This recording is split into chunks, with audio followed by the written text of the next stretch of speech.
A mountain. An impossible to climb and conquer mountain. The longest project that I've ever worked on in my entire life. Biggest experiment in my career. A process. Several iterations of a project that we're still working on. From the very beginning, it was, okay, we've done Y series. We need something fresh. We need something new. We didn't want to be the one-trick pony. Y60 and Y40 is a huge success, but it's not the perfect airflow case. We had GPUs getting hotter. They're requiring more power consumption. We had CPUs getting hotter. And all of this ultimately leads to more and better cooling. So how do we facilitate this? Let's throw everything we already know about how to make cases out the window, and let's try something new from the ground up.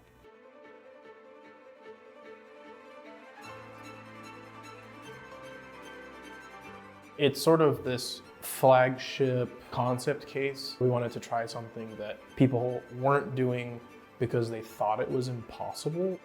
In most computer cases, you will have a box as the foundation. Here we started thinking the case won't be a box, and what can it be?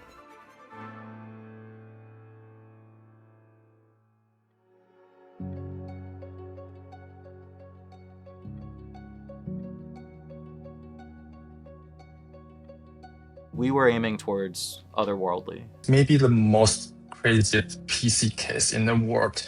Our designer, Vincent, extremely creative and outside the box thinker when it comes to visual design. We had visited the Broad Museum while he was here, and I think both he and I got very entranced by this idea of like, what if we didn't have panels of surfaces that make up the case, but what if we did something that was scaled up mesh? That scaled up mesh would probably look like these ribs.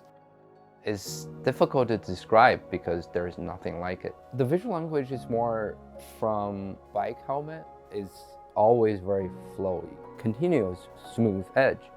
It's like a ripping ice cream, and we try different thickness of a rib. What is weird and what is perfect, and then we do the next version. When we all first saw Vincent's initial concept, it was like, that is so sexy. Fuck yes, the streets are paved with gold. We're so smart, we know what we're doing. We know cases, we know how to break the rules on cases. Immediately I was like, whoa, that's different. That's very, dare I say, alien? It's ribbed. It has an exoskeleton. It's like a hollowed out bubble, kind of like a suitcase. And this was the first time I ever got to see it. And that's when you could start to see the cool effects. The way that the surface really changes based on the angle that you see it, or how the shadow is cast by the light. It looks like a modern sports stadium sitting on a desk. It needs to perform. It needs to be a statement piece that people are proud to own and experience. Once you get that like nugget of a concept, like Vincent's original ID, that's when you start to get the technicals figured out. Cool, we have an idea. Everybody loves this idea. How the hell do we actually make this? Just cap all the lines, just cap all the lines, just cap them all. You have the little things on here. Okay. There we go. Now that everyone's happy with the concept, you have to kind of pass it through a filter of reality. We actually spent a really, really long time on how do you take the panels off the case. We did not want to have seams where these external ribs kind of met each other and you get this sort of like hard gap in between them. So we kept trying to find ways to get them to overlap or to hide that seam somewhere. The very, very first version of this case, it was actually supposed to be one solid piece that just sort of lifted off of an internal structure. But then of course you have a thing that's very, very large. Pretty early on, we really wanted to avoid it feeling so plasticky. And that turned out to be an even harder problem than we had imagined. We had ideas to make it out of either like silicone rubber or to use foam. We had expectations that there could be some sound dampening there. Finally, we found out the piece was too heavy and too huge to hold it. We kind of split the case in panels. The front is one and the top is one, and the right side and the left side also be the separate pieces of panel, and it can be tiered. What if you take the right side panel off before you lay it down? Well, will that chip any of the ribs on the feet or chip any of the ribs on the top? And then you go, well, why the fuck are there ribs on the feet? You can't even see under the case. All right, well, let's remove the ribs from the feet. Maybe we put RGB LEDs into this and light it up so customers can have a case that looks whatever the color they want. And then we try to calculate like how many LEDs would that take, and then that would be over 150 watts of LED, so that would be 150 watts of waste heat being pumped into this case. And wait, didn't we start to design this as an airflow case first and foremost? I still like this, like the large front fans with the closed off like frame basically. And so we were thinking, okay, if we're making this fantastic case, should we really rely on third parties to buy and build in fans that may or may not perform as they want inside this case? Or do we just go through it and integrate fans that we are proud of? What if instead of you buying one fan at a time, it just comes with these massively performant 20 centimeter fans that come in 2 pairs, already built in a unibody? You want the most airflow, you want to fit the biggest motherboards and the biggest radiators. As you start stacking all those things on top of each other, you either have things that are running into each other or are difficult to install, or you have to have brackets that are removable that are not user-friendly, or you just get something enormous. And one of the difficulties with Z90 is that on some of the versions of this case, every single one of these ribs is different. Each piece is a different size, a different shape, different direction. When you round something, you're not just making a single cut or bend or fold on a piece of metal at a straight angle. No computer case or any products is made this way. It's not just, does it look good? We also need to consider how this thing can be made.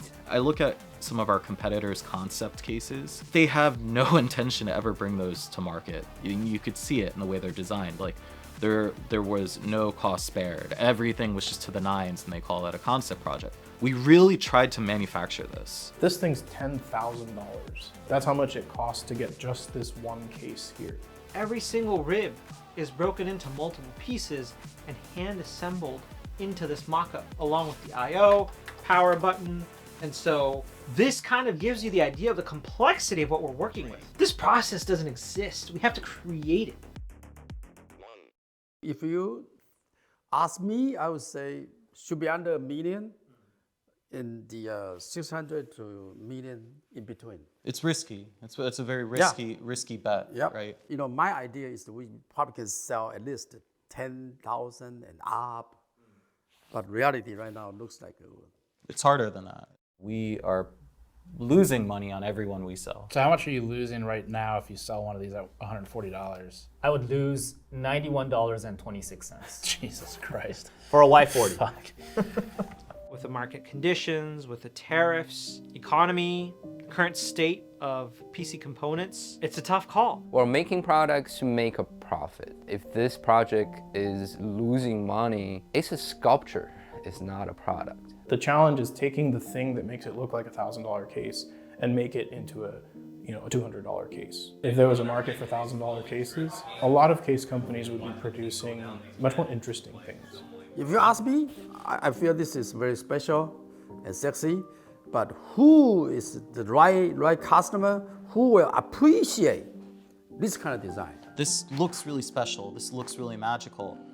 But is there a market that can afford that magic? Otherwise, we should just make the one and make it an art piece and share the art and not overinvest in the potential magic here.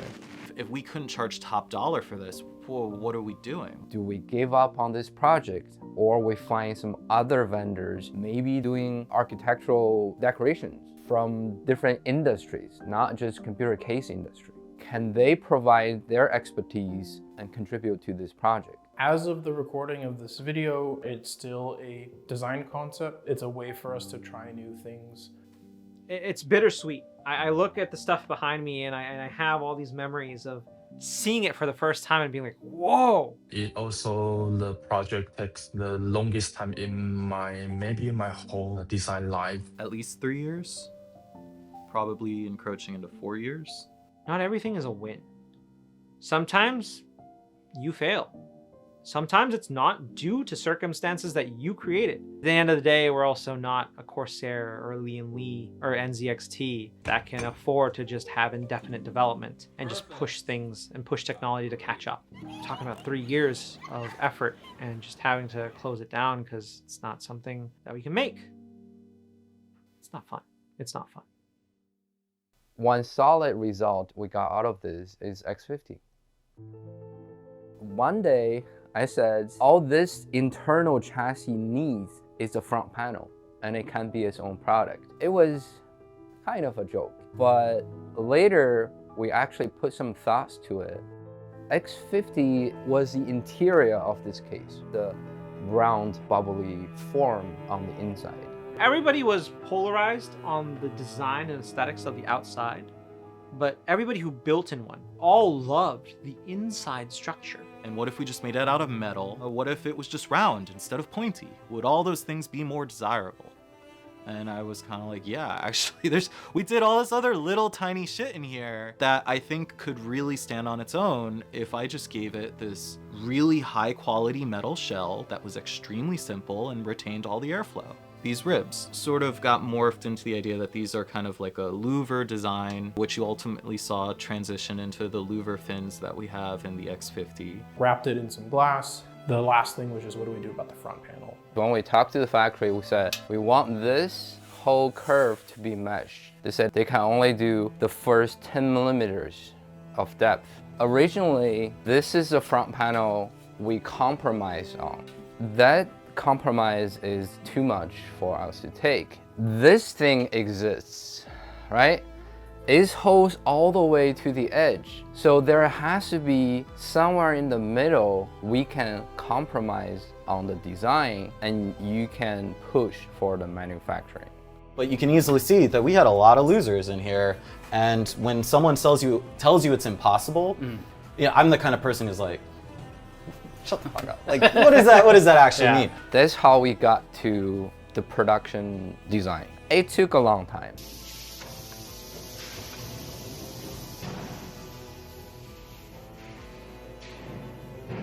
It takes a Z90 level of failure to get a successful X50 on your desk. And that's honestly part of the problem of Z90. We continued to keep pushing.